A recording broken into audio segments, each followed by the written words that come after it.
suis allé voir le nouveau drame sportif Race en français 10 secondes de liberté, basé sur une histoire vraie. C'est réalisé par Stephen Hopkins et ça met en vedette Stephen James qu'on a pu voir dans Selma en 2014, Jason Sudeikis qu'on a vu l'an dernier dans Sleeping with Other People et Jeremy Irons qu'on pourra voir bientôt dans le film High Rise.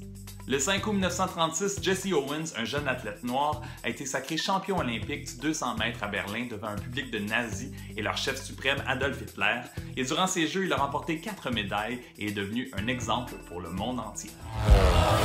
My damn, ain't no black and white, there's only fast and slow. Nothing matters. Not color, not money, not even hate.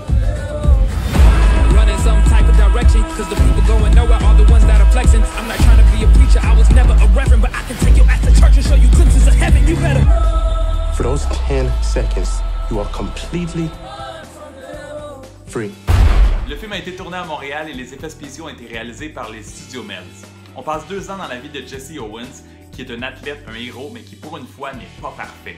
Stephen James est vraiment très convaincant et Jason Sudeikis est très bon aussi, un acteur qu'on voit habituellement dans presque seulement des comédies, mais on voit qu'il y a beaucoup de potentiel pour les rôles plus dramatiques aussi.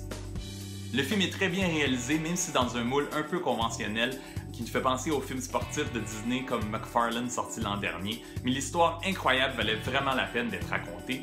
Le film dure 2h15, c'est très efficace, j'ai jamais trouvé le temps long. Je lui donne 3 étoiles et demie sur 5 et je souhaite bon cinéma.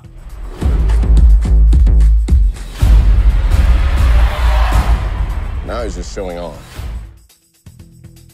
Je vais aller voir le nouveau film Hail Caesar en français Ave César. C'est écrit et réalisé par les frères Coen.